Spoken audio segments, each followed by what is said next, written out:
present Richard Hurndall as Richard Quayle, with Mary Wimbush, Beverly Dunn, Philip Lever, and Michael Turner in Murder in Melbourne, an adaptation for radio by Dulcie Gray of her own novel. Murder in Melbourne.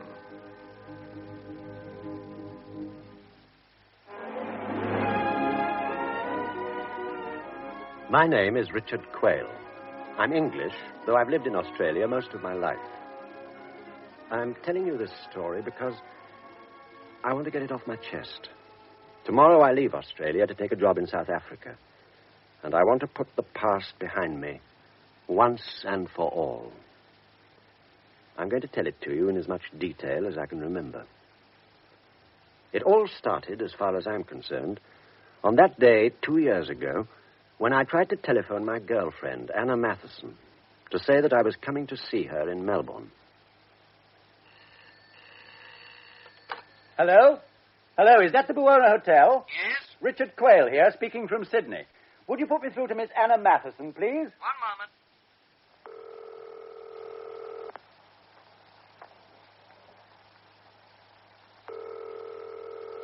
Hello? I asked you to put me through to Miss Matheson's room. She's not answering. Oh, well, go on trying, will you? She's not answering, sir. Okay, I'll wait. I never got through. An hour later, I was at Sydney Airport. Just before 5:30 p.m., I settled myself in the plane due to arrive in Melbourne at 7:35. I was really excited at the thought of seeing Anna again. I'd kept my side of the bargain. I hadn't written or tried to see her for 4 months. I wonder what she'll say when I ask her to marry me, I thought. Probably laugh at me. After all, we've been living together for years. She seemed pretty keen on the idea when I last saw her. Then the air hostess came towards me. Dinner, sir? Yes, please, and a large brandy and ginger ale. Certainly, sir. Yeah, look out. Oh, I'm sorry, sir. Oh, that's all right, sister. Dinner for me, too, and I'll have a double whiskey and water. A very fat man squeezed past the air hostess and sat next to me. I'd noticed him earlier, talking to a little wizened guy a few seats ahead of me.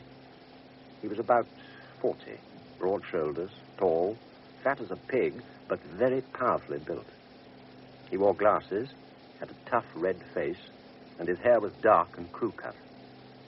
I rather liked him. Well, my name's Guy Brooks. What's yours? Richard Quayle.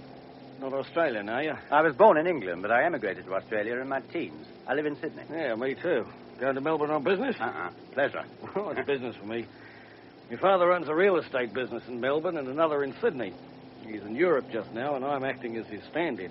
Well, that's an odd expression for a businessman to use. My girlfriend is an actress, and she talks like that. Oh, I've had several actress girlfriends. Businessmen get around, you know. What do you do? Pilot on Aussie. Pilot in the war, I suppose. Yes, that's right. I joined it when I was 17. Did my stint and then found out that I wasn't exactly cut out for anything else when the war was over.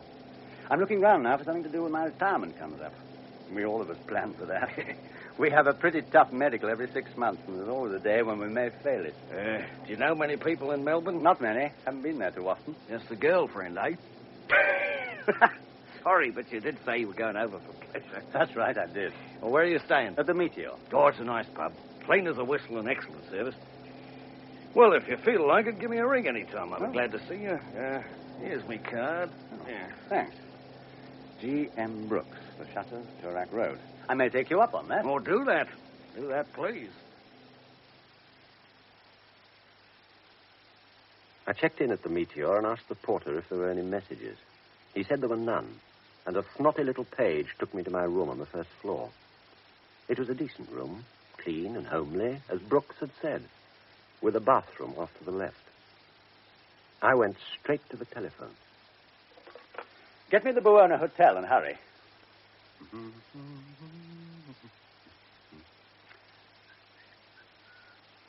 Hello? Hello, is that the Buona Hotel? Yes, sir. Oh, put me through to Miss Anna Matheson, will you? Very good, sir.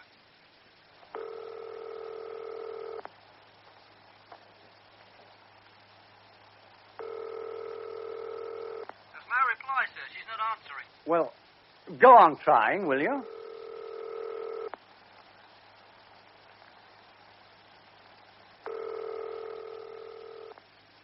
But it was no use. she didn't answer. I took a taxi to the Buona and told the driver to step on it. I was definitely worried now. It was dark by this time with a hot, gusty wind. I couldn't see where we were going, but noticed that at one point we crossed the Yarra River. The hotel was in a small back street, and frankly, it was a dump. The foyer was badly lit and depressing in the extreme. What was Anna doing living in a place like this? She wasn't pressed for money. The seedy-looking porter was cleaning his nails as I went in, and he went right ahead cleaning them. The faded blonde at the reception desk smiled grimly. Do something for you? Oh, my name is Richard Quayle. I want to see Miss Matheson, please. She's expecting me. Well, you better go on up then. Room 32, third floor. Lift to the left. The number, 32, was fixed in white plastic on the black door, and a do not disturb sign was hanging on the door handle. I knocked. No answer. The door was slightly ajar, so I pushed it.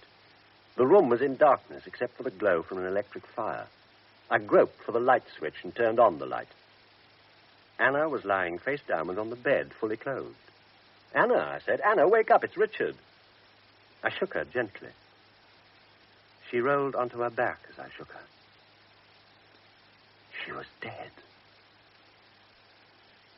I looked at her unbelievingly and took her in my arms. There was a sudden violent crash behind me, and I leapt to my feet, scared out of my wits. The window curtains, which were not drawn, billowed away from the open window, and I realized that a gust of wind had slammed the bedroom door. I laid Anna gently back on the pillow and kissed her hair. Then I looked round the room. It was the hell of a room, sordid in the extreme, but nothing seemed out of place. Anna's makeup, brush and comb, and a bottle of scent I'd given her stood tidily on the cheap dressing table. Her dressing gown was draped neatly over a chair. The wardrobe door was open, and the clothes were hanging undisturbed. I felt I wanted to howl like a child. I went to the window and looked out. I couldn't see much. On the other side of the street, a neon sign shone out. Sunshine Cafe, it said. And above the sign, in a room evidently on the first floor, the lights were suddenly switched off. It was then that I noticed the smell in the room. I suppose I'd been too strung up to notice it before. It was a faint but persistent smell of mold, but there was something odd about it. I picked up the telephone. When the girl answered, I said, "Get me a doctor. Miss Matheson is dead." The girl gasped and said she'd get the manager. "No, get a doctor," I shouted, but she cut me off. The manager arrived almost at once, a nervous little Italian with a drawn, swarthy face and large ears. I am the manager. Who are you? What you do here? I'm Miss Matheson's fiancée.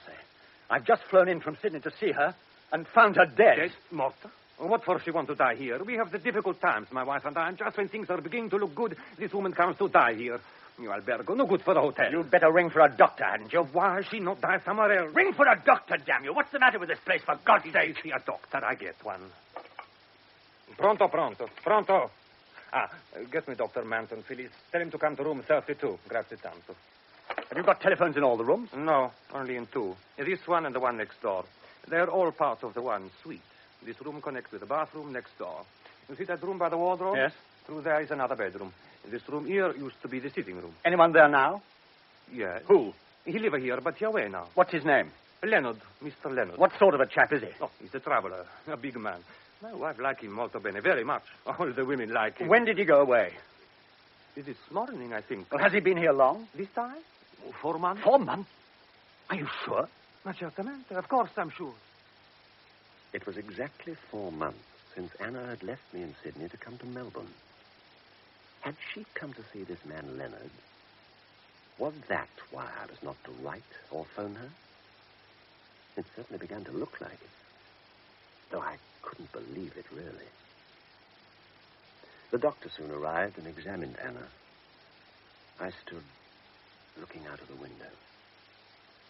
So what do you think, Dr. Manton? Oh, I don't like the look of it. She's a big, healthy-looking girl. But this young man says she's 27. If she has taken her own life, the police must be in on it. The sooner the better. But she couldn't have taken her own life. She wasn't the type. Well, not everyone who commits suicide has suicidal tendencies, you know. It's a very popular misconception. Well, she may have been in the situation which caused her to despair, a dilemma from which she saw no escape and therefore no hope. Yes, but she knew I was coming to see her today. sir. Why today of all days? Have you ever known her to threaten to kill herself before? Never. Give me police headquarters, FJ999. Oh, no police here, Dr. Manton. I know wish my hotel reputation ruined. I don't want mine ruined either. Hello? Dr. Manton here. Give me D24. Now, put me through to homicide, please. It was a lie, of course. I mean about her never threatening to kill herself. Our affair hadn't been an easy one all the way through. Anna had wanted marriage, and I was against it. I'd had marriage in a big way with my first wife, and I wasn't looking for more. Within 10 minutes, the police arrived, 2 tall and powerful men.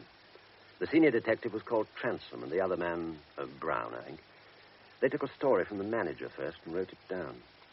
Anna had come to live here 4 months ago, he said. She seemed to have plenty of money. She was well-liked, very kind, but she wasn't happy. She was good friends with Mr. Leonard from next door. The manager looked at me out of the corner of his eyes as he said this, and I could have kicked him. Then they took a statement from Dr. Manton. Pupils of the eyes dilated, time of death extremely uncertain. Oh, the fire was on and the window open when Quayle arrived. Strange. Time of death anything from 12 to 20 hours ago. No, he couldn't put it more exactly. The doctor went. And Transome told Brown to take possession of Anna's tooth glass or any container she could have drunk from and to search the place for sleeping pills, patent medicine, and so on. Then he turned to me. I told him all I knew and also gave him Anna's mother's address in Adelaide. Her father is dead. Father dead. By the way, Mr. Quayle, you'd better stick around Melbourne for a bit. You'll be wanted at the inquest. When will that be? It all depends on the post-mortem. Maybe a matter of days, maybe a few weeks. A few weeks? I thought they were always held at once. Did you? Yeah, then you thought wrong. You'd better get on to Aussie and explain. Yes, I will. Now, why don't you cut along? We've got to get your girlfriend out of here. Where will you be taking her? I'm afraid she'll have to go to the mortuary, son. I took a last look at Anna. She looked very beautiful, very peaceful, and very young. I got the hell out of it. I had a bad night, got up early and tried to shave with shaking hands. It was pouring with rain. I couldn't eat breakfast. I was thinking about Anna all the time. I couldn't help wondering if I were responsible for her death, and the thought that she might have committed suicide because of me was nearly driving me out of my mind. Brooks, the fat man on the aircraft, rang soon after breakfast and asked me to lunch. I accepted because, well, I didn't know what I was going to do with myself all day. Then there was a knock at the door. And when I went to it, there were 2 strange men outside. We're from homicide. My name's Peter. This is Sergeant Codner. Oh, come in, please. Thanks. We'd like to go over your story again, if you don't mind. Why? Transome wrote down everything I said. I have nothing to add. Last night, there was a chance Miss Matheson died a natural death, or at the worst, committed suicide. Today, we have every reason to believe it was murder. Murder? But how could it be murder? She was poisoned with strychnine. Strychnine? But that just doesn't make sense. I mean, who would want to murder a sweet girl like Anna? That's what we're here to find out, sir. Well, will you have a drink? No, thanks. No, thanks. Do you mind if I do? Yeah, go ahead. How long have you known Miss Matheson? Tell us everything you know about her. When you met, who her friends were, what she was like, everything.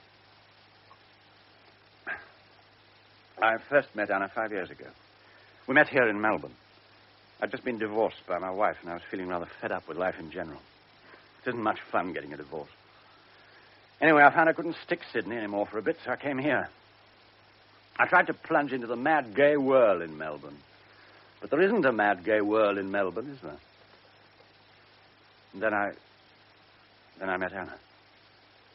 She was vaguely connected with a little theater. She acted there sometimes. Quite a good actress, too, I'm told. Well, we fell for each other. We began meeting all over the place. Melbourne, Sydney, Johannesburg, all over. Anna she had quite a bit of money of her own. This following me around lark went on for about 4 years. And then 4 months ago, it stopped. Anna came back here, and I went on as usual with my job in Aussie. You say Miss Matheson stopped following you around 4 months ago? Yes. You didn't have any kind of quarrel, I suppose, sir? Well, yes, we did. Care to tell me what about? Miss Matheson felt the time had come for us to get married. Uh-huh. And you, sir? Well, by yesterday, I got around to thinking she was right. I see, sir. By the way, do you know anything about Leonard, the chap who was living next door to her at the Buona? We're checking on him. Why? Oh, no reason. Ever heard of Felix Milton, sir? No. Why? Miss Matheson was at his house at a party the night before she died. There and then I decided to meet Felix Milton. When I joined Brooks at the restaurant 1 o'clock, he'd already heard of Anna's death from the police, who checked on my statement that we'd traveled from Sydney together. Well, one way or another, you've had a tough time, mate. Lucky for you, we talked on that journey. Yes, I suppose so. Quayle, I suppose the police will check that you've been in Sydney for some time. What do you mean? Well, Sydney and Melbourne aren't that far apart, especially you flying types. An alibi'd come in handy, wouldn't it? I'd rather not talk about it, if you don't mind. Okay. Sorry. By the way, you ever heard of a man called Felix Milton? Yeah, I certainly have. Very odd customer. He lives near me, throws parties. Plenty of money. I'd like to meet him. Could you arrange it for me? Oh, I expect so. Any special reason? No, I'd just like to meet him, that's all. Okay, mate, I'll see what I can do. Oh, here's the waiter with our food. After lunch, I wandered about Melbourne. Few Sydney men liked Melbourne much, and vice versa. The cities are too different. Besides, I wasn't exactly in the mood for sightseeing. I finally found myself outside a gramophone shop when I heard a newsboy shouting, "Murder in Melbourne, paper." I bought one. And there, on the front page, was a photo of Anna. And the headline, "Murder in Melbourne, girl dead in South Yarra Hotel." The photo they'd used was the one she'd had taken specially for me. I went into the gramophone shop. I didn't want a record, but I thought I could be quiet for a moment in one of those cubicles. Anna was a great one for records. A willowy young queer came towards me. I asked him for a selection of light music, and he minced off disapprovingly to fetch them. 20 minutes later, feeling more in control of myself, I bought a record for appearance sake and told him to send it to the Meteor. Certainly, sir. What name? Richard Quayle. Did you say Quayle? Yes. Want to make anything of it? Of course not. No, I thought you said Quayle. And we have a long-lost cousin called Quayle. Richard Quayle. The black sheep of the family, you see. Why on earth had he sounded scared at my name? It didn't make sense. And I didn't believe him about his cousin. But there was nothing much I could do about it, so I went back to the hotel. There was a note waiting for me from Brooks. It read, "You are in luck. Felix Milton has asked you along with me to a party on Sunday night. I'll pick you up at 6. On a sudden impulse, I looked up Milton's address in the telephone book. Merrian's, 19 Wallaby Road. I got a taxi and told it to go there. We crossed the Yarra River in much the same direction as I'd taken last night. Before reaching the street where the Buona stood, we turned left towards Toorak. The houses here were large and pompous. We came to Wallaby Road, and suddenly I got a shock. The young man from the gramophone shop was paying off a taxi halfway up the road. He then opened a small white gate, ran up the garden path, rang a front door bell, and was admitted into the house at once. The name of the house was painted clearly on the small white gate. Merrian's. On the Sunday, Brooks picked me up punctually at 6 and told me we were going to collect an English girlfriend of his, Valerie Harding. He didn't tell me how beautiful she was. Whew. She was the full treatment. Red hair, green eyes, white skin, big bust, small waist. A real dish. She was wearing something red. And she was laughing. Well, really. Deaf as well as dumb? Oh, I'm sorry. What did you say? Nothing sensational. I only asked you what you wanted to drink. Oh, whiskey, please. With, water or, soda? Yes, steady on, old girl. Quayle was Anna Matheson's fiancé. Oh, now it's my turn to apologize. How stupid of me and how dreadful for you. Forgive me, please. She was so beautiful that I'd have forgiven her anything. We had drinks, and then we piled into the car and made for Merion's. We reached it around 7:45. It was dark by this time. Felix Milton came to the door himself.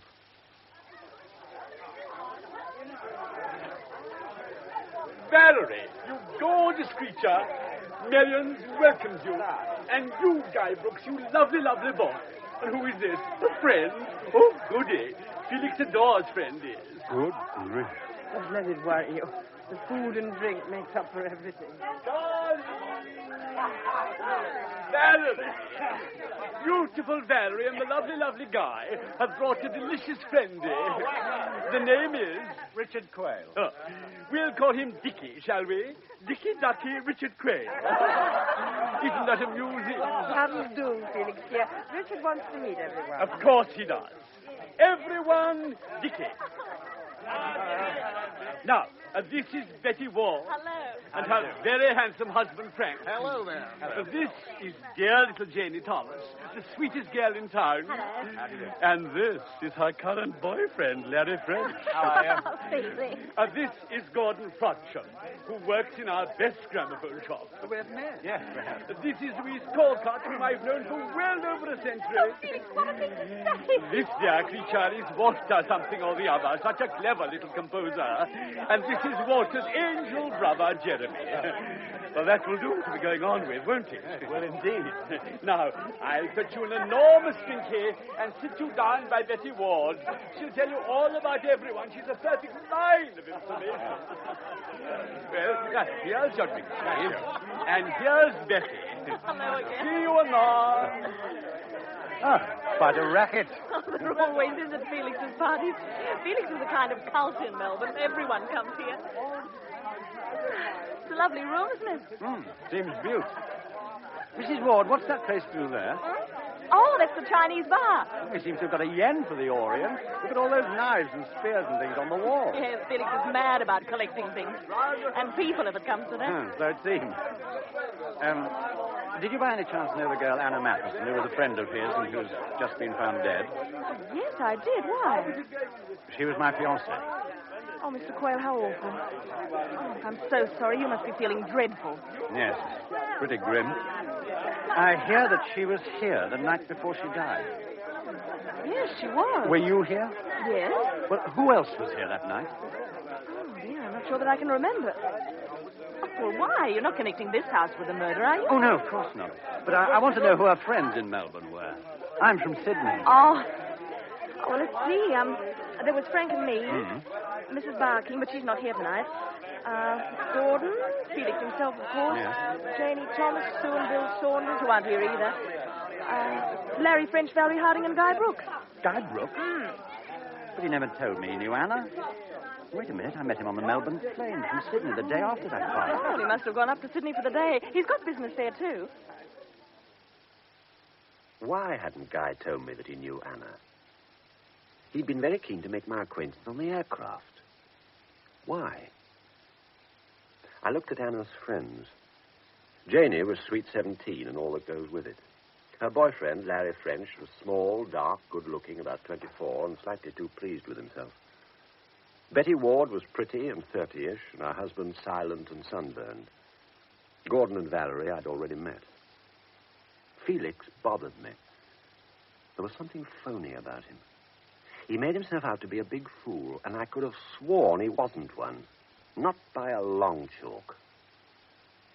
It was at that moment that it happened. I was just saying to Betty... Oh, by the way, I suppose you've never come across a chap who lives at the Buona Hotel called Leonard, have you?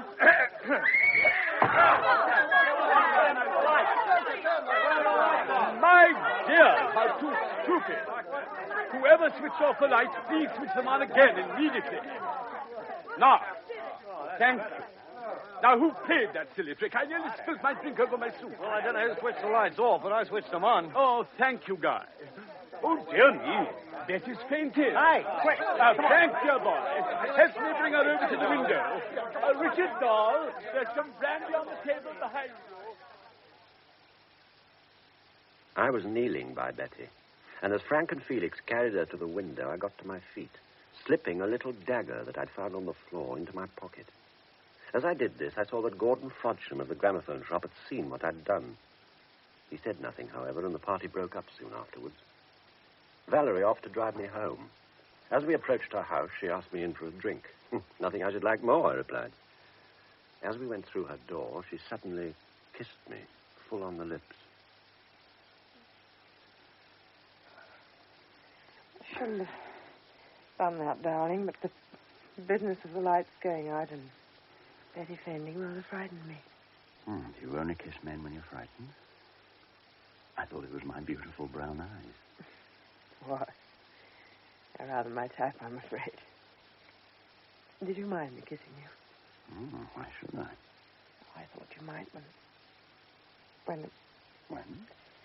Well, I mean, I thought you might so soon after... Well, I mean, Anna was engaged to you, wasn't she? And I... Yes. Yes, Anna was engaged to me. So perhaps I'd better be going. What about your drink? Oh, another time. When shall I see you again? When would you like to? I'll ring you tomorrow. Good night, darling. Good night, Valerie. When I got back to my room at the Meteor, I felt in my pocket for the little dagger. It was gone. Monday was a cloudy, blustery day. I was at Russell Street Police Headquarters by 10 o'clock, having decided to tell Inspector Peters about the dagger. In broad daylight, I could hardly believe it myself, and I didn't relish having to describe it to such a stolid individual as Peters. Police Headquarters is a 10-story brick building. Inside, it looks rather like a large newspaper office. I asked for Peters at the inquiry desk, and he came to me almost at once and took me to his small square office in the basement. The going was as rough as I'd feared. Very interesting, Mr. Quayle. But when you saw the dagger on the floor after the lights had been turned on, why did you tell no one? Why didn't you inform the police as soon as you left the party? I don't know. Instinct, I suppose. Instinct? I don't quite follow. Well, after all, there were plenty of curious weapons stuck on the wall, and it could have fallen off, couldn't it? Anyway, I was with a lot of strange people, none of whom I particularly liked, so I thought I might as well take it home while I considered what I should do about it. I must admit it is an unlikely story. You're not believing it yourself. And it was only when I found it had been taken from my pocket that I realized its importance. Besides, I'd drunk a fair amount. Miss Matheson's death had given me quite a shock. I see. I'm extremely sorry. I was a damn fool. Now, forgive me if I appear a little dense, but when you say you took Miss Harding home, do you mean to her home or to the media? You're being damned rude. To her home, I take it. How long did you spend with her? Oh, about 5 minutes. Look, have you found Leonard yet? All in good time. And by the way, Miss Matheson's mother is now in Melbourne. She's staying at the Meteor and get in touch with you. Good day, Mr. Quayle.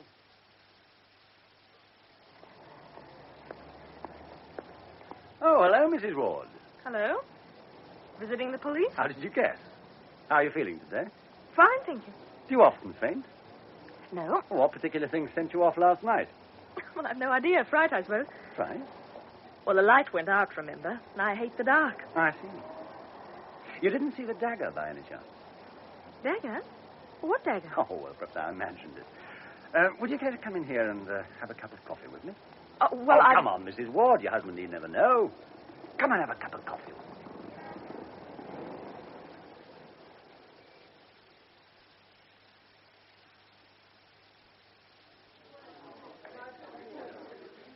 Now, let's go on from where we left off last night. Well, what do you mean? Well, I just asked you if you knew Mr. Leonard. Oh, yes, so you had. Well, do you? Well, actually, I know very little about him, except... Except what? Except that Anna seemed to like him very much. Oh. Did she? What's he do? Oh, he's rather a mystery man. Seems quite well off, and yet he lives in that extraordinary little hotel. Oh, I beg your pardon. I'd forgotten that Anna lived there, too. What does he look like? Oh, he's extremely good-looking. About 45, I should think. Fair hair, blue eyes, sort of square, rather somber face. He's very tall. Sounds all right. He's quite a man from a woman's point of view. Of course, he drinks, but all the women fall. There's a kind of arrogance which is irresistible. But masses of charm, too, and he's a good talker, very amusing. All the graces. Yes. Except? except that he doesn't seem awfully happy. There's an extraordinary sort of emptiness in him. Do I sound very whimsy? Not at all. You sound like a very observant and intelligent woman. My dears, how absolutely delicious. A heavenly tete-a-tete in the middle of the day in a squalid little cafe. How too utterly riotous. Felix, if you find it so squalid, why are you here? Because, darlings, your hideout wasn't good enough to deceive your Uncle Felix. I saw you through the window as I passed, and I thought, what would dear Frankie say? So I came straight in to warn you that your grisly little secret is a secret no longer. Felix, you're not being in the least funny. Richard and I met quite by chance. Lovely, lovely chance. I adore it, don't you? Oh, by the way, Richard, I've just been to Gordon's shop, and he's just the teensest bit annoyed with you. I was there when the police called on him, you see. Police? What for? To ask him about a dagger that's missing from my collection. Oh? It was a lovely party last night, Felix. I'm so sorry I fainted. It was very silly of me. No, forget it. I do so hope you enjoyed it, Richard. Oh, I enjoyed it immensely, thank you. I'm so glad. I was so frightfully worried that you might have been bored. I went along to Gordon's record shop worrying all the time about the dagger. Had it been aimed at me or Betty? Why such a small dagger if any real harm were intended?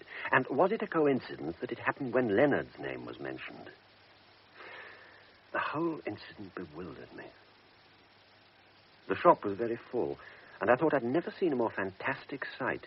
Rows of young men, all with their backs to me, had headphones on, and they were crouching in silence, wriggling and swinging their bottoms to the different rhythms of the records they were hearing. Gordon hurried over to me at once. The police have just gone, Richard. They asked ridiculous questions about a dagger that you and I are supposed to have seen. Of course, I denied it, but, well, I'm very angry with you. I don't know what the joke is, but, well, it's one I can't share, I'm afraid. You saw that dagger as clearly as I did, Gordon. You saw me put it in my pocket. I deny it completely. And I'll tell you something else, Richard. If you ever play a trick like that on me again, I shall tell the police what Anna told me about you. What Anna told you about me? That's what I said. And now I must attend to my customers. What do you mean? What Anna told you about me? So sorry, Mr. Quayle. There's nothing I can do for you, I'm afraid. Good morning. I went back to the Meteor in a flaming temper. At the reception desk, I found a message from Anna's mother. I rang her and invited her along to my room for a drink. Richard, dear. Hello, Mrs. Matheson. Good to see you. Isn't it dreadful, Richard? I don't understand it. She was such a sweet girl. Who could possibly have wanted to do such a terrible thing? Well, I suppose the police will find out in the end. But it won't bring her back to us, will it? Richard, dear, I want you to know that though I didn't approve of your affair with Anna, I know you did what you thought was right. Anna wrote to me often about you both. Perhaps you'd like to see her last letter. Thanks. Mummy, darling, Richard will be coming over from Sydney to see me soon, and one way and another our future will be settled then. It's all been such a muddle, but whatever happens, it will have been worth it. I love Richard with all my heart. Wouldn't it be wonderful if he wanted to marry me? But of course he won't. I've told you a little about Jack Leonard, haven't I? I think I'm helping a bit, though I can't get him to meet a friend of mine who is an AA, Alcoholics Anonymous, if he didn't know before. I wish he would, because they do a wonderful job. Perhaps he will later, but at the moment something pretty serious is on his mind, I think, and I may be the cause of it. I found out something rather awful the other day, and Jack has been working on it ever since. He said he won't go to the police just yet, which I think he ought to, and he refuses to say much about it because he says I've tumbled onto something dangerous. He has been away for the last 2 weeks, and I'm frightened. He's so nice, Mummy, I really don't know what I'd have done without him these last few months. Unfortunately, he's beginning to fall for me, and that may complicate things. Richard and I will be over to see you soon. Until then, take care of yourself, and lots of love. Bless you. Anna. You showed this letter to the police, of course. Of course, dear. How long will you be staying in Melbourne, Mrs. Matheson? Till the police find out. What on earth was Anna doing at a place like the Buona? It's a dump. I mean, she wasn't hard up, was she? Well, I suppose, dear, it must have been because of Mr. Leonard. Because of Leonard? But why? Well, from what Anna told me, they met on the plane coming from Sydney 4 months ago. Well, they got talking, found out they were both unhappy, and sort of teamed up. I don't get it. I suppose you've no idea what Anna meant about finding out about something awful. No. Well, I'm wondering if, as Leonard warned her, it did turn out to be something dangerous. Yes, I see what you mean, dear. I must say, I wish to God the police could find Leonard. It's 4 days already. Richard, if Anna was so keen to introduce him to friends of hers in Alcoholics Anonymous, must have meant that he drank, mustn't it? No idea. The whole setup worries me. I think I'll go to the Buona this afternoon and have another word with the manager about Leonard. So at 2 o'clock, I took a bus to South Yarra. The Buona Hotel looked even more depressing by day. It was painted dark brown and green, and on the fanlight over the door, the gold lettering had lost 3 letters and read, Buna Hot. A different porter was in the foyer. Good afternoon. Can I do something for you, sir? My name is Quayle. Is Mr. Leonard in? I'm afraid he's away. Oh, any idea when he'll be coming back? No, sir. Well, I'll leave a message for him if you'll give me some paper. Oh, yeah. Here Oh, you and are. thank you. Tell the manager I'd like to speak to him, would you? Yes, sir.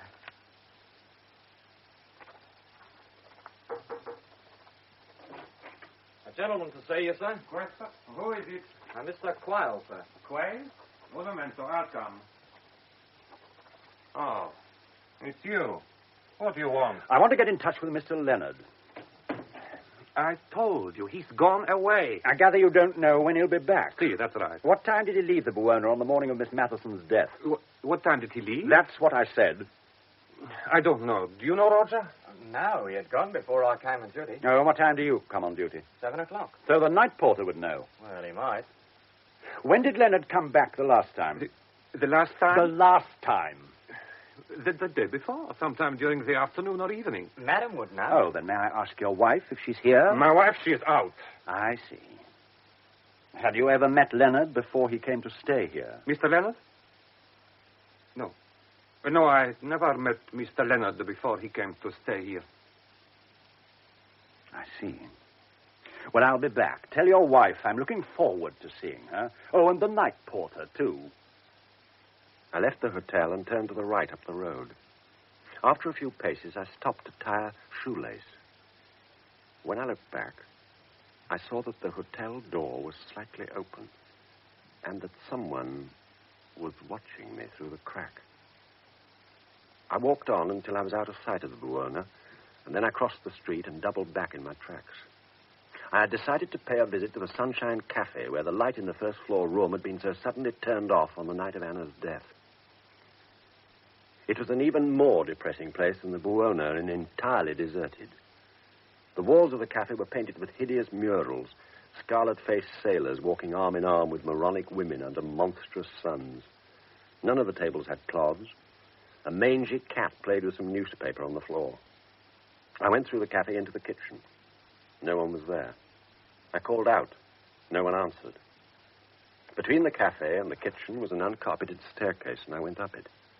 On the landing, there were 2 doors. The one on the right was locked. The one on the left opened into a small and very shabby flat. I went in.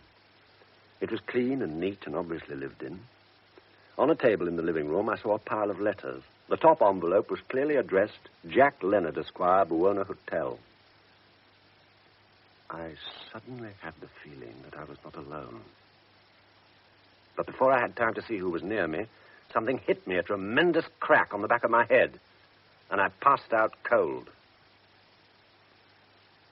When I came to, I found myself lying on the grass verge by the side of a dirt road, looking up at the branches of a gum tree. I was evidently some way out of Melbourne. I sat up. My mouth was dry, my head ached abominably, and my hair was matted where I'd been hit. I tried to stand, which made me very giddy at first, but the feeling wore off after 1 or 2 attempts, and I staggered off down the road. Presently, I came to a newly painted, newly built little wooden house, and I had just decided to ask the occupants for help when I noticed that cars were passing at the end of the dirt road about 50 yards from where I stood. I realized that this must be a main road, and I hobbled towards it. I stepped into the middle of the road and held out my arm. Almost immediately, a car came to a halt. Are you in trouble? Yes. Yes, I've had an accident. I fell off my motorbike up the road there. Can you give me a lift? Do be careful, Bill. He doesn't look the sort of person we ought to give a lift to. Where do you want to get to? Melbourne. Okay, hop in. Bill. Ah, shut up. Come on. Just you wait till we get home. I'll wait. Thanks, awfully.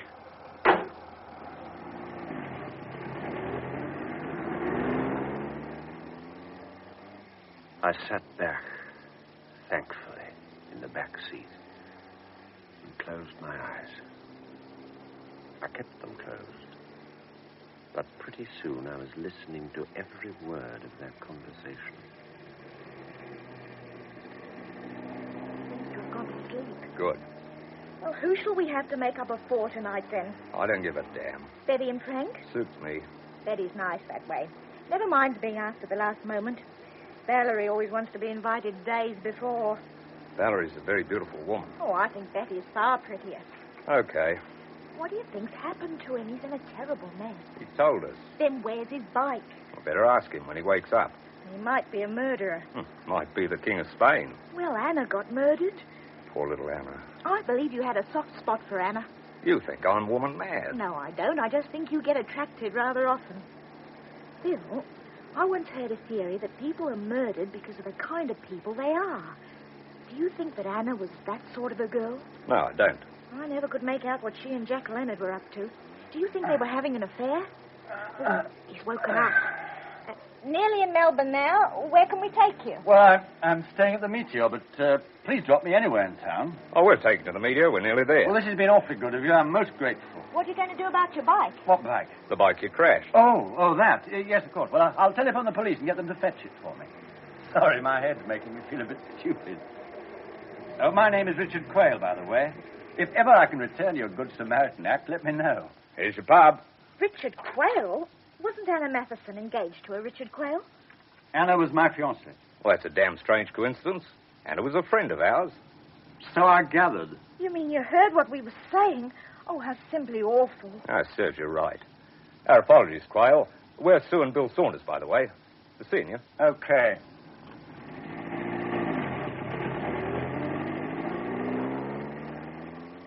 I went upstairs, telephoned Peters at Homicide. He'd gone home, so I left a message for him to ring me back and rang down for a doctor and some dinner. Both the doctor and the dinner arrived simultaneously. The doctor fixed my head with sticking plaster and prescribed bed and rest in case of delayed shock. He seemed to think I was none the worse for the accident. I ate a good dinner, read for a while, and was just going to turn off my light at 10 o'clock when... Just a minute. Valerie, what a surprise. Richard, oh, darling, how ghastly. Have I woken you or something? Oh, no, not at all. I was reading. Come in. You look cute in that dressing gown, but why the plaster down? Well, I met with an accident this afternoon. I was on a motorbike and met a car head on. Got thrown into a ditch. Oh, poor Richard, how awful. Well, I said I'd telephone you today, honey, but I couldn't. Some friends from Perth descended on me. I've only just got rid of them, so I came along at once. Does the head hurt fearfully? Oh, I'll live. Do you mind if I get back into bed? Not at all. Go right ahead. Mix us a drink, will you, Valerie? I wasn't expecting social calls in this state. You must think me the most forward of women. I'm always hurling myself at you, aren't I? I think you're very lovely. And I've given myself a whiskey and soda. How about you? The same. You know, you don't look like a motorcyclist to me, Richard. Oh, don't I? Well, you're wrong. I'm the outdoor type entirely. Not entirely, sweetie. Thank God. Well, your lovely brown eyes, Richard. Cheers. Oh, darling. The police visited me today. Something about a dagger at Felix's party. They said you'd found it on the floor, pocketed it, lost it, and then reported your loss to them. That's right. But how madly dramatic of you. I mean, Felix has dozens of daggers and things on those walls of his. Must have fallen off one of those hooks. Maybe. Well, don't you think it did? I don't know. Well, I mean to say it's far more likely to have appeared from somewhere simple like that than to have been a matter for the police. Isn't it? In normal circumstances, yes. Well, what do you mean? Well, I mean, as you reminded me last night, Anna was my fiancée, and someone murdered her. So I'm probably a little suspicious of anything unusual at the moment. And of everybody? I suppose so. Yes. I see. Besides, the dagger has disappeared. But Anna wasn't killed at Felix's house. Perhaps not. Who knows? She was poisoned. And it depends how long the strychnine took to work. Oh. Well, I think I'd better beat it, Richard. You're certainly not in the mood for social calls. Oh, excuse me. Yeah? Oh, yeah. No, I'm afraid I can't just for the moment. I've got someone with me. Okay. Yeah, I'll be along at 9. All right. Thanks. Goodbye. That was Detective Inspector Peters. I'm going to see him tomorrow at 9. How thrilling. Don't bother. I'll let myself out. Good night, Valerie. And thanks for calling. Good night, Richard.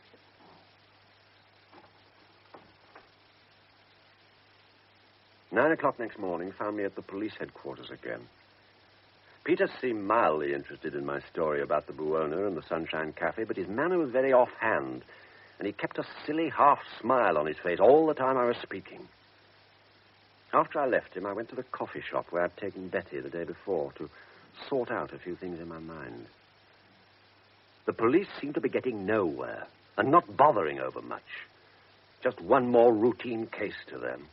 Peter's attitude drove me round the bend. I ordered a second cup of coffee and thought back over the past few days.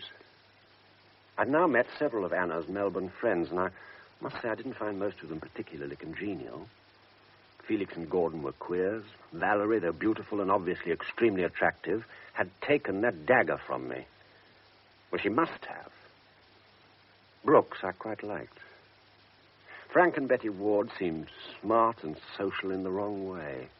And I couldn't quite make out what sort of a woman Betty Ward was. That faint seemed out of character somehow. The Saunders, who had given me a lift yesterday, was simply uninteresting. He was quite a decent chap, but she was a bore and obviously nagged him. Larry French was too young for me and too slick. And only little Janie Thomas seemed to me the kind of friend I should have expected Anna to have. I decided to ask her to lunch. She wasn't at the library where she told me she worked, but she was at home, and she said if she could bring Larry French along, she'd love to join me. Well, of course, I said bring him. I then rang Anna's mother, but she said she'd be spending the day in bed. I had more than an hour on my hands before lunch, and I suddenly decided to see Gordon at his gramophone shop once again, and to insist on him telling me what Anna was supposed to have said to him about me. Gordon wasn't in the shop, but Felix Milton was. Richard Dahl, how do you find? How are you? Where's Gordon? My dear, isn't it too extraordinary? He has the measles. So childish, don't you agree? He couldn't work, though, so I'm here instead. A relieving angel, Dickie dear. Too amusing. Damn, I wanted to contact him. Will you be seeing him? Not if he's infectious, Dickie. I'm too old for spots. Always was, I'm thankful to say. I've never been handsome, but I've always avoided spots. Do you know his home telephone number? But of course. And he'd love you to ring him. He was saying only yesterday how much he admired you. He said he reveled in your shoulders. Isn't that delicious? Delicious. What's his number? Is it in the book? No. Oh, one moment, Richard. Customer. And what can I do for you, sir? Have you got Tito Gobbi in Rigoletto? My dear, I do hope so. But I'm a stranger in these parts. Let's have a little hunting, shall we? Are you mad about him? I am. I saw him at Covent Garden 4 years ago. Oh, I wish I had. Here we are, right first go. Now, you know how those headphone things work, do you? Oh, yes. And the turntables? Well, I'm not certain. Oh, I'm sure you're both madly mechanical. I'm not at all. Darling Gordon, who shot this is, has got the measles, poor sweet. He quite forgot to tell me what one does to start them. I suggest you press every knob in sight, and if nothing happens, we'll telephone the fire brigade or something. All right. You do the pressing, darling. Okay, we'll have a go. You know, Nicky, on second thoughts, I'm not sure that you ought to telephone Gordon. He isn't well, you know. Can't I help you instead? Are you a great friend of his? Of course. Or why else should I be in this disastrous little shop today? We tell each other everything. Then did he, by any chance, tell you what Anna had told him about me? Oh, yes. Well, what was it? She told him she was frightened of you. Frightened of me? What rubbish. Well, Gordon didn't think it was rubbish. And I'll tell you why she was frightened. She told Gordon that she believed you wanted to kill her. I didn't believe him, of course, but I felt pretty bad even at hearing it. I hurried out of the shop and kept walking until it was time to meet Janie and Larry. Little Janie Thomas looked dazzling. She was obviously in love with Larry, and I began to feel like the odd man out. I also found it impossible to concentrate on anything but what Felix had just said. I knew it was a lie, but it got me down all the same. I tried to pull myself together and heard myself saying brightly in a voice which sounded unreal to me, It's so good of you both to come. Any friend of Anna's is a friend of mine, and I'm trying to get to know you all. Oh, by the way, Felix tells me that Gordon has measles. Oh. Did you know? No, how awful. Poor Gordon. Well, if you want to know all Anna's friends, have you met Mrs. Barking yet? She was a great friend. No. Is she nice? Oh, she's absolutely sweet. The kindest woman you could imagine. Anna told me in a letter that one of her friends was an AA. Do you know who that could be? Bill Saunders. It's probably why his wife nags at him so. Oh. Of course, she'd hate him to be a drunk, but it annoys her that he's a teetotal.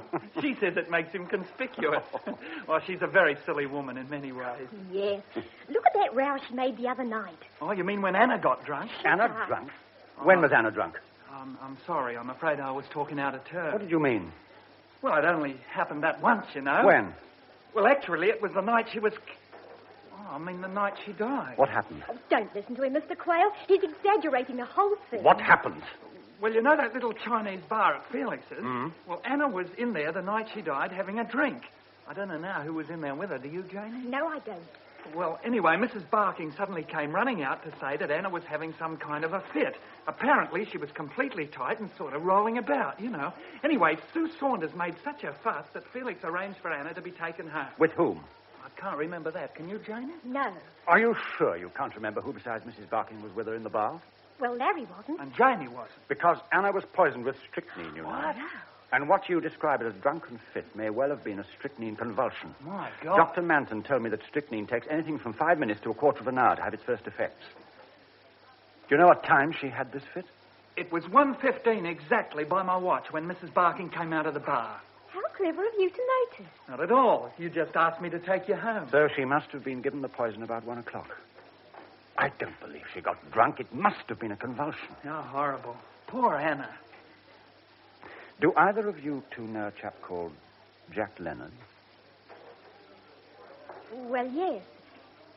I do, slightly. He happened to be Janie's boyfriend until Anna came along, so it's rather more than slightly, I should say. How dare you, Larry? Thank you for a lovely lunch, Richard, but I'm afraid I've got an appointment. And looking deathly pale, she left us flat. I took a taxi to Minturner Crescent to call on Mrs. Barking. I was pretty thoughtful, I can tell you. Both Janie Thomas and Betty Ward had obviously been very upset when I mentioned Leonard's name. Why? And why couldn't the police find him? But perhaps they had by this time. He didn't seem to be in Milton's set, yet everyone seemed to know him except Bill Saunders, who was evidently the AA man Anna talked about in her letter. Suddenly, I knew what the puzzling smell in Anna's room had been. Paraldehyde. Why hadn't I thought of it before? Paraldehyde, the cure drunks took when they were real dyed-in-the-wool drunks. So that's why Leonard had been away. He'd been on the bat and had had a cure. So he must have been in Anna's room on the night of her death. I got so excited at this thought that I nearly turned back and went to Russell Street again. Then I remembered Peter's manner and decided not to bother. Besides, the taxi was already in Minturner Crescent.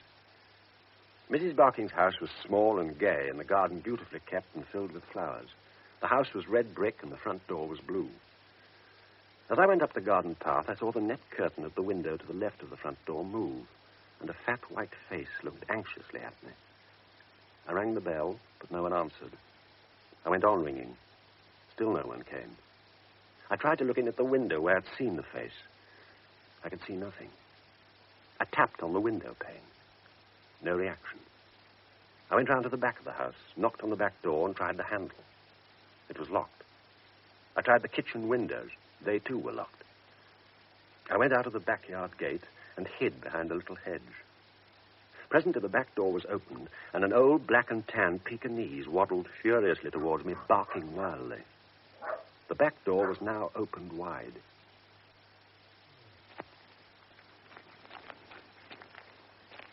Shin-Yu! Come here, Shin-Yu! Naughty girl, come here at once! Good afternoon, Mrs. Barking. Who are you? What do you want? Go away! Go away at once! Come here, Shin-Yu! May I come in? Look, I haven't got the money here. You didn't warn me. Go away and leave me alone. I'll send the money wherever you want. Well, I don't know what you're talking about, I'm afraid. My name is Richard Quayle. Anna Matheson was my fiancée. Oh, goodness gracious, I'm so sorry. Whatever must you think of me?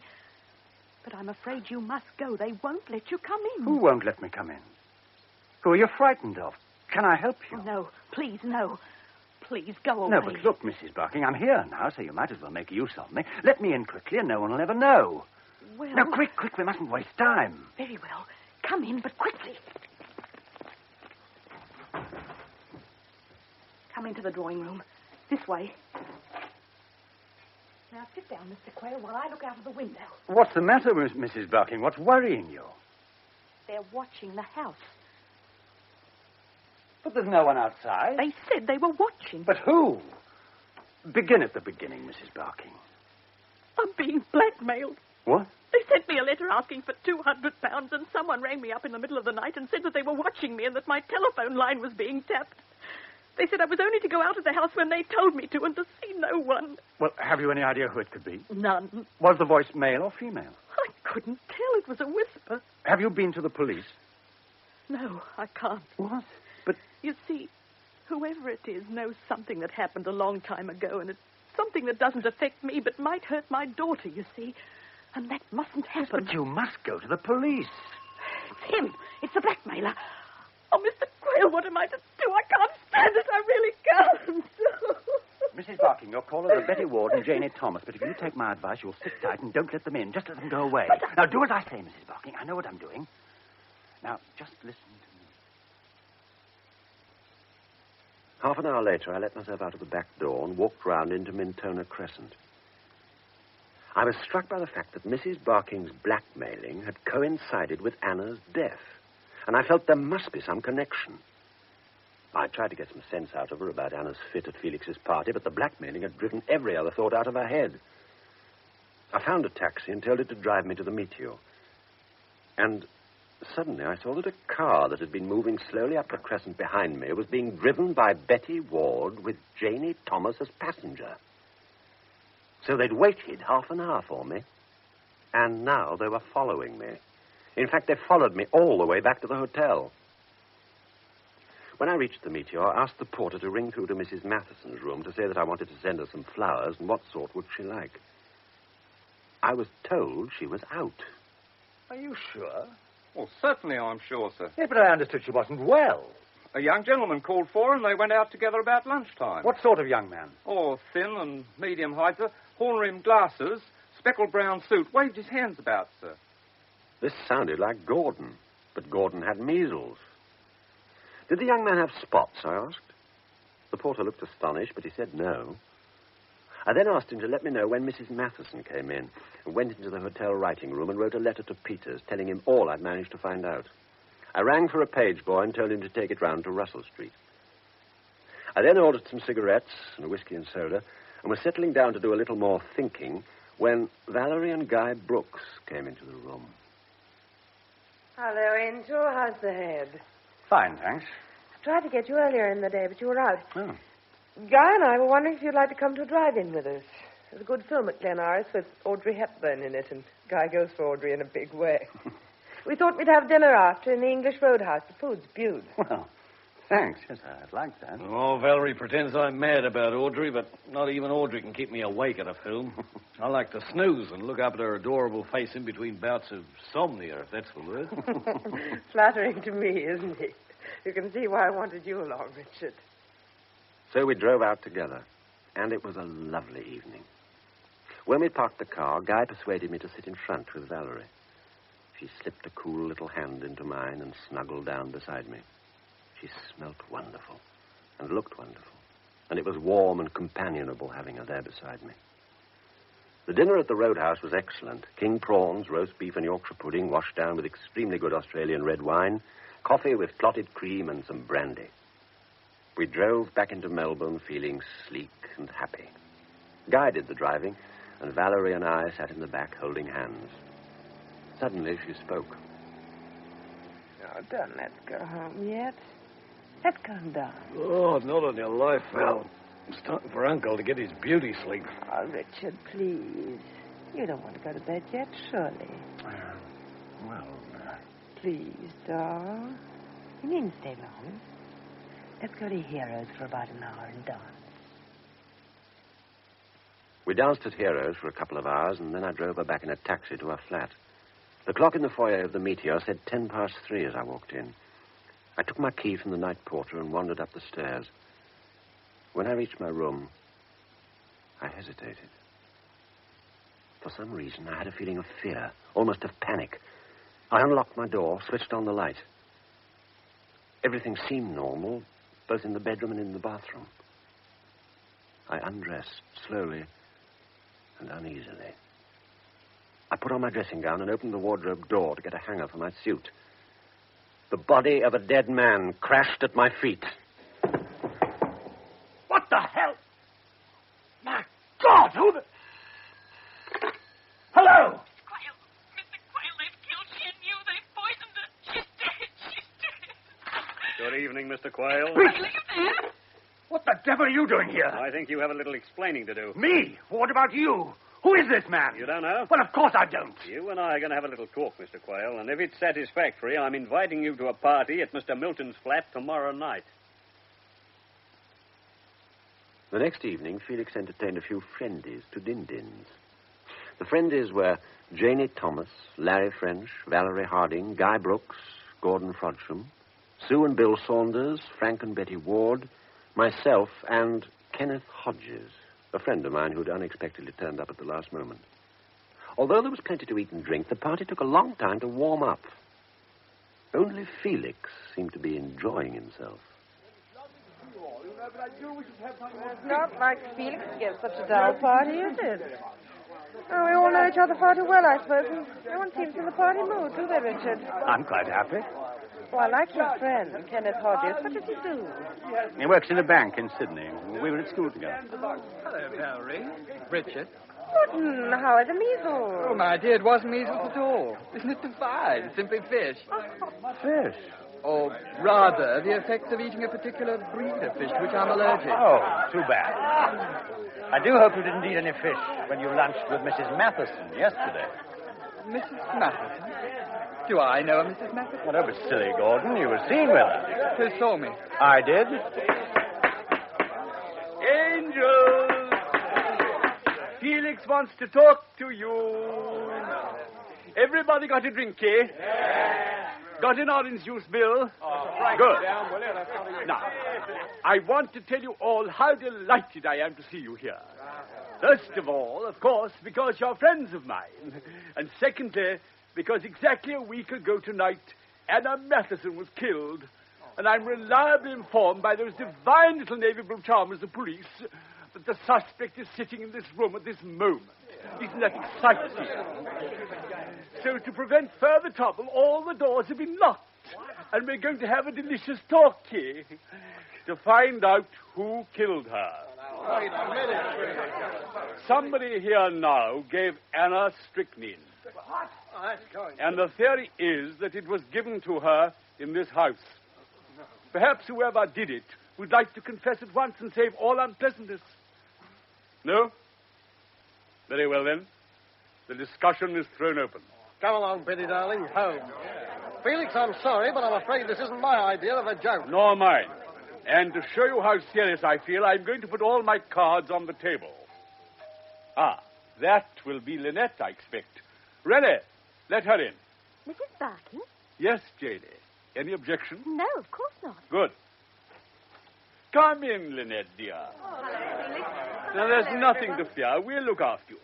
I'm holding a discussion group, and as I've just told Frank, it's a very serious one. Betty, my love, I especially asked you and Frank to bring Jack Leonard along tonight. He isn't here. Why not? Well, we rang the owner, and the manager said he was away. Indeed. You knew the manager in Italy, Frank, I understand. I? Certainly not. Strange. He claims to know you. I suppose you don't deny that you've been to Italy. Oh, yes, I've been there. Yes, you were there for 3 years, according to my information, in Milan, chiefly. Anyway, let's leave it for the moment, because I want to tell you all a little story. Now, some of you know that Bill Saunders' father bought a large tract of territory in the north several years ago and left it to Bill when he died.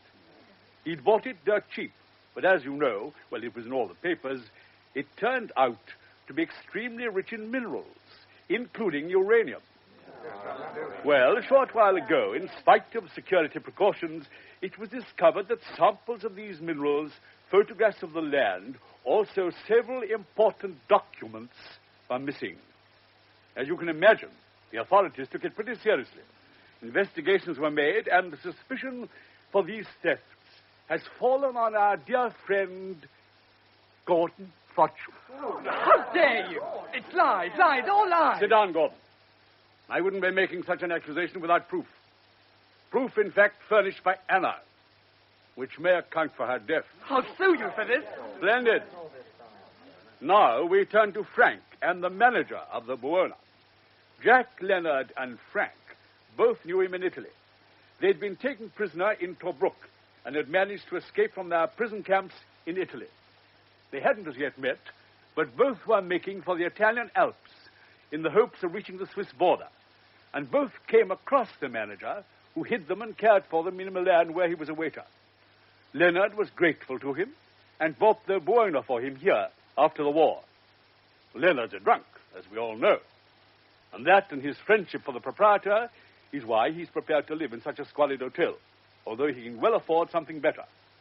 And that is why, of course, the manager turned a blind eye on some of his behavior. Dear Frank, on the other hand, refused point blank to help him in any way. It isn't true. How perfectly horrible, Frank. And, of course, Jack Leonard's connection with the Buona explained Anna's presence there, too. I don't get it. Well, they were first cousins. Her father and his mother were brother and sister.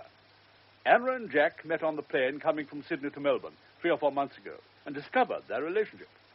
Both, if you forgive me, Richard, were unhappy people in their way, so they teamed up. Anyway, one day Anna told Jack what she'd found out about Gordon, and he, like a fool, decided to do some snooping on his own instead of going to the police. How had Anna found out about Gordon? Well, they'd become friends through their common love of music. It was Gordon, if you remember, who first brought Anna among us. Yes. They dropped into the habit of meeting for tea every day in Gordon's little room at the back of his shop. But one day, Anna got there earlier than usual. And not finding Gordon in the shop itself, she went straight through to the back room without being invited. Gordon was not only surprised, but angry at seeing her, and he hastily bundled some papers into a drawer of his desk. At that moment, a customer arrived. Gordon tried to get Anna out of the little room, but she insisted on staying where she was. He was forced to go and serve the customer, and, of course, Anna opened the drawer and found the maps and photographs, which are It's now... lies, all lies. Which are now with the police. Now, we come to another and a very dreadful part of this story. Ever since Anna's murder, Lynette Barking has been blackmailed. Yesterday, someone poisoned her little dog, she knew, by putting strychnine in its drinking water outside the back door. The wicked devil. There, Lynette, it's all. Unfortunately, although her blackmailers talked to her on the telephone several times, Lynette couldn't recognize the voice, though she does have the feeling that it's familiar. Don't you, darling? Poor little Shin, you. Never mind, dear. And that's not all. Jack Leonard was found dead last night in Richard's room at the Meteor. Oh, no. No, I don't believe it. Oh, It can't be true. Johnny, don't cry, don't cry. So it's not very surprising, is it, Betty, that you couldn't contact him at the Buona? But if you knew he was dead, why ask us to bring him today? Well, I didn't know when I asked you, of course. But why pretend that you didn't know a few minutes ago? All right, Inspector? Thank you, Mr. Milton. Inspector? Yes, Lynette, Inspector. Richard's enchanting friend, Kenneth Hodges, here, is really our gallant detective, Inspector Peters, masquerading, so to speak, as one of us. My dear, dear friends, we must now lend an ear to the charming police inspector. That's right. Ladies and gentlemen, I must apologize for intruding on you in this way. But although you've not met me before, I'm in charge of this inquiry, and it seemed to me important to be able to study you at my leisure when you were unaware that you were under professional scrutiny. I would now like the answers to some questions. Mr. Milton, please ask your man to send in Sergeant Smith and Sergeant Cardinal, will you? Certainly. Rennie, dear boy, march in the sergeant. Very good, sir. Now, come in, Smith. Sergeant Cardinal not back yet? No, sir. Right. Now for the questions. On the occasion of Mr. Quayle's first visit here, a small silver dagger was thrown at him or at Mrs. Ward. Mr. Quayle pocketed the dagger, but it has since disappeared. Can anyone here throw any light on this? A dagger? How extraordinary. A dagger. So that's what it was. What was, Mrs. Ward? That's why I fainted, Inspector. Mr. Quayle and I were having a conversation about something. I don't remember now what. About Mr. Leonard, I understand. Oh, was it? Yes, well, we were talking to each other when I suddenly thought I saw something flashing towards me. I thought it was a knife, and I screamed. The lights went out, and I fainted. Why didn't you say anything about the dagger when you came to? Well, I was frightened, and one doesn't always behave coherently when one's frightened. Besides, I couldn't see the dagger anywhere, and I thought I must have just imagined it. I suppose you told your husband later. Well, no. No? Oh, very well, thank you, Mrs. Ward. Now, Mr. Frodsham, Mr. Quayle tells me that when he first met you in your shop, you were so frightened when he mentioned his name that you were almost unable to speak. Now, why was this? You'd better ask Richard. Me? Why the hell should I know? Very well, Richard, if you want to play it that way. Inspector, if you must know, Anna Matheson had told me that she was afraid of Richard Quayle's return because she thought he wanted to kill her. You filthy little... Easy. We'll deal with everything in its turn. Now, Mr. Brooks, you flew to Sydney and back on the day of Miss Matheson's death. Did you have any special reason for this trip on that day? Well, it was a routine trip, though recently I've been sending the cables to my father regarding Bill Saunders' land from our Sydney office, not our Melbourne office. In the circumstances, I felt it was safer. Quite. Now, Miss Thomas, why have you recently left your job at the library where you've been working for over a year? My mother wanted me to. Why? Well, she doesn't want me to work, really. Yet she allowed you to work for a year. Why the sudden decision?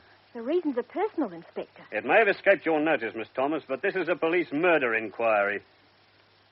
Now, why did your mother ask you to leave your job? Well, she caught me coming into the house at about 4 o'clock one morning after she'd seen me going to bed. She was very angry. What connection had that with your job? None. Where'd you been then? I'd rather not say. Come along, Miss Thomas. Well, I'd gone to meet Jack Leonard. Janie! But he wasn't where I'd been told he would be. Where you'd been told he would be? Didn't he arrange the meeting himself? No. Well, who did? Who arranged the meeting, Miss Thomas? It was I, Inspector. Betty! Really, Mrs. Ward? Why was that? Well, Jack asked me to. He said he couldn't do it himself as he was hiding from the police, and he was afraid they'd trace a telephone call. How did he get in touch with you? Well, I just happened to run into him near the Buona. He was disguised, but not very well, and I recognized him. He told me he was in trouble and that only Janie could help him. Thank you, Mrs. Ward. But he didn't turn up at your rendezvous, Miss Thomas? No, he didn't. But when Mother found out that I'd gone to meet him, she was furious. She said she couldn't trust me anymore, and that except with her permission, she wouldn't let me out of the house. You see, she'd always disapproved of Jack. She had, in fact, made me break off my engagement with him. Which night was this rendezvous, Miss Thomas? Last Monday. Last Monday? That was the night I first heard the voice of my blackmailer. Precisely. Were you jealous of Miss Matheson, Miss Thomas? Jealous of Anna? Why should I be? Perhaps because Leonard found her attractive and was living in the next room to her at the Buana? This is monstrous. Don't answer that, Janie. You don't have to. Quite right, Mr. French. She doesn't have to. That'd make it easier if she did. Inspector, what's all this got to do with Anna's death? You're not seriously suggesting that I'm Janie... not suggesting anything, Mr. Quayle. Yet. But I'm investigating 2 murders. And unless they're the work of a homicidal maniac, it is probable that the killer or killers had a motive. In this case, there were 2 main lines for us to pursue, the political and the emotional. Emotional? Why not? The 2 victims were emotionally involved with each other and also with some of the present company. Miss Matheson with you, for instance, and Mr. Leonard with Miss Thomas. And with me. Mrs. Barking, there's no need to say anything about that. But my affair with him was years ago. And even if he was the blackmailer, he's dead now. We don't know that he was the blackmailer, Mrs. Barking. Oh dear. But in any case, the blackmailer won't worry anyone again, I assure you. Well, how do you know? Because when I arrest Miss Matheson's killer, I shall be arresting the blackmailer, too. My God. But we're not quite ready to arrest anybody yet. I've still got too many suspects. All of you, in fact, who were here at Mr. Milton's party when Miss Matheson was poisoned. Well, why must it be someone who was here? It could have been Jack Leonard or anyone at the Buona. Quite right, Mr. Ward. It could even have been Mr. X. Mr. X? I always call the rank outsider Mr. X. But the favorite must be someone who was at the party. Inspector, are you satisfied that the killer's motive was emotional? No. Now, if it's any comfort to you, Mr. Quayle, I think Miss Matheson died because of the information she picked up in the gramophone shop. Inspector, I've had enough of your insinuations. I want my lawyer. There'll be plenty of time for lawyers if and when I decide to charge you, Mr. Frodsham. Meanwhile, why did you pretend to have measles yesterday? I don't have to answer that. No, sir, but if the explanation is an innocent one, you'd be well advised to do so. I wanted an excuse to be away from my shop. Why? Well, if you must know, I wanted to warn Anna's mother against Richard Quayle. Anna had been scared of him. I took Mrs. Matheson out to lunch to warn her. And persuaded her to get hold of the key to Mr. Quayle's room at the Meteor on the pretext of having left some gloves behind there and to join you in a search of the room. What were you hoping to find? The poison, of course. Ah, another amateur detective. Was this your own idea, or did someone put you up to it? Well, Mr. Frodsham? I won't answer that. Mrs. Matheson says she didn't return the room key to the desk after your search, did you? I can't remember. You killed Leonard, didn't you? No. You poisoned him in the hotel bedroom in order to frame Mr. Quayle. I didn't, I tell you. I don't know anything about it. Well, that at least is patently untrue. Mr. Smith, ring the station, will you, and find out what's keeping Codner. Yes, sir. There's a phone in the hall. Oh, thank you. Miss Thomas, was Frodsham in the bar here with Miss Matheson when she was taken ill? I don't know. He had been earlier, but I'd already left the bar when she had her attack. Oh, I see. And you wouldn't know if Mrs. Ward was there either? I don't know about the time of the attack, but she was still in there when I left the bar. Well, what do you say, Mrs. Ward? Were you there at the time? No. But you were, Betty. You were standing beside her when I left the bar to get help. Lynette, I told you before I was not there. You're imagining it. Betty... When did you tell her before, Mrs. Ward? Well, we discussed it after we were first questioned by Sergeant Codner. Did you? Oh, well, the memory can play odd tricks at times. Talking of which, Mrs. Barking, have you remembered where you put the weed killer that you told Sergeant Codner was missing? No, Inspector. I can't find it anywhere. Sergeant Codner's just arrived, sir. Ah, good. Sorry to have been so long, sir. But you know what these experts are like. That's his report, sir. Oh, thank you.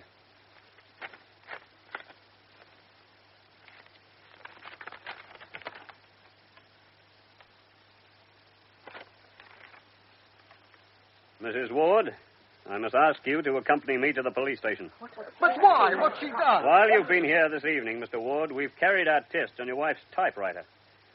Our expert reports that it was the machine used to type the letter blackmailing Mrs. Barking. Betty, how could you? I don't believe it. Anyway, it doesn't prove she killed anybody. Whether it does or not, blackmail is still a felony. I'm sorry, Mr. Ward. Come along, Mrs. Ward. You too, Mr. Frodsham. I'll come along with you, Betty, darling. It's all nonsense. Yeah, we'll soon get you out. I didn't do it. I didn't do it. I didn't do it. Come on, Betty. I know you did. But she had. She confessed to both murders and the blackmailing the next day. When did you first suspect her? Well, then I noticed the discrepancy between Mrs. Barking's and Mrs. Ward's accounts of who was in the Chinese bar at the crucial time. But that could have been just vagueness. Agreed. But I had a feeling they might have discussed the original police questioning between them, and if Mrs. Ward was guilty of the murders, she would want at all costs to keep Mrs. Barking from further contact with the police. And how better than by blackmailing her? That was why I tried to provoke a quarrel between them about it, if you remember. Yes. That worked. Mrs. Ward let slip that they had discussed the questioning. And the typewriter evidence was, of course, the last piece in that corner of the jigsaw. That was very smart of you. Yes, but why was the little dog killed? To terrorize Mrs. Barking still further. It was a miscalculation on Mrs. Ward's part, as it happened. It brought Mrs. Barking straight to us. In fact, it was the killing of the dog that pinned the murders on Mrs. Ward. Ironical, isn't it? She got the poison from Mrs. Barking, incidentally. From Mrs. Barking? Yes, the missing weed killer, remember? But why did Betty Ward do it? Oh, that's where Felix Milton comes into it, really. What? Oh, don't misunderstand me. Milton's insecurity. No. Yes, he's quite a bright boy. As I told you, the murder of your fiancée was political. What do you mean that Betty Ward was mixed up in this secret agent racket? That's right. She was Frodsham's boss. Though we only found that out after her arrest. My bet is that she allowed herself to get involved for the money. And excitement, maybe, and then couldn't get out if she wanted to. Yes, and what about Frodsham? Same story. Money, too. He's an inveterate gambler. And an unlucky one. Mrs. Ward set him up in the gramophone shop, paid his debts, and he found himself involved in the spiring as a quid pro quo. Incidentally, they used the sleeves of LP records for passing on their information. Yes, ingenious, wasn't it? Milton had had his eye on Frodsham for some time, hence the spectacular way in which he cultivated his acquaintance. In fact, we already knew everything that Miss Matheson found out by chance at the shop. But then why wasn't Frodsham arrested? Well, he thought that in time he might lead us to a high up in the organization. But before he did, he had, of course, told Mrs. Ward about the incident in the shop, and she got orders to put Miss Matheson out of the way. And later, of course, Leonard, too, when she found out that he knew as well. My God. And that dagger at the party, was that meant for me? Well, not to kill you, I don't suppose, but if possible, to scare you off being too inquisitive about Leonard. Yes, but Betty couldn't have thrown that. She was standing next to me. Ah, it was Frodsham. The only prints on it, when it reappeared on Milton's wall, were yours and his. We're holding him as an accessory to both murders, by the way. And which of them knocked me out at the Sunshine Cafe? Neither. It was Leonard. Leonard? Yes. You see, he'd been to Miss Matheson's room on the night of her murder, and so foolishly, but understandably, he was hiding from the police. He wasn't likely to welcome your discovery of his hideout, was he? But how do you know? Well, I mean, I guessed that Leonard had been in her room, but what makes you so sure? Well, Leonard was a drunk, and there was a strong smell of formaldehyde in the room. Yes, I noticed that. And then the manager of the Buona came clean after Leonard's death and handed us a letter left with him by Leonard before he went to your room at the Meteor. It was only to be given us in the event of anything happening to Leonard. What did it say? It said he had a telephone call purporting to come from you and urging him to meet you at the Meteor. He was suspicious, but he was in love with Anna Matheson, and he wanted to meet you to see if you were serious about her. I see. It seems that on the night of Miss Matheson's death, he had arrived back from Sydney, where he'd been having a cure. Well, he hadn't seen her for a couple of weeks, so he went straight along to her room. Mm-hmm. And this was about 10 p.m. He knocked on her door, but she was out. So he went to bed, but although very tired, he couldn't sleep, and so he took some strong sleeping pills. Now, between 2:15 and 2:30, he awoke with the conviction that something terrible had happened to Miss Matheson. He was still very drugged, but he went along to her room. He knocked, and again got no answer. He tried the door, and it was open. Miss Matheson was lying on the floor. The floor? Yeah, but he realized she was dead. He picked her up, carried her to her bed. Oh. He was horrified by her expression, remembered shutting her eyes and mouth. He decided to call a doctor, but as his hand went out to the phone, it rang. A voice he didn't recognize asked if he was Leonard, and when he said he was, the voice went on, "What are you doing in Miss Matheson's room? She's dead, isn't she?" He was so surprised that he said yes. The voice then said, "You've killed her, haven't you?" And then the telephone went dead. Leonard completely lost his head. He rushed out of the room, hung the do not disturb card on the door in the hopes of delaying the discovery of Anna's body, packed some things and left the Buona immediately. Well, naturally, when Miss Matheson's death was reported, the manager phoned him at his office. Leonard arranged to meet him and told him the whole story. The manager, who, as you know, had reason to be very grateful to him, believed him and fixed him up at the Sunshine Cafe. Was the telephone call in Anna's room from Betty? Yes, of course. She wanted to know if the poison had worked. Poor Anna. Poor darling Anna. Yes, indeed. And Leonard's death? Well, Mrs. Ward and Frodsham waited for him in your room of the hotel. Frodsham hasn't come clean yet, but he must have been there to get the body into the cupboard. He's been supposing I'd come in. He'd probably have done the same for you. Then it was a bit of luck for me that I went to the cinema with Brooks and Valerie. It was indeed. And do you know, I thought for a while that they would have been part of the frame-up. I think I owe them an apology. I think you do. Well, come and have a drink, Mr. Quayle. Oh. I'm sure you need one. I'm off duty, and the case is solved. Yes, the case was solved. But the fact that Anna was killed was really my fault. If I hadn't left her 4 months alone in Melbourne 2 years ago, lonely and unhappy, she would never have got herself mixed up with such a set. That's why I'm going away tomorrow. I had to wait till Ozzie retired me. But now I want to put the past behind me. I suppose I'm just not cut out for matrimony.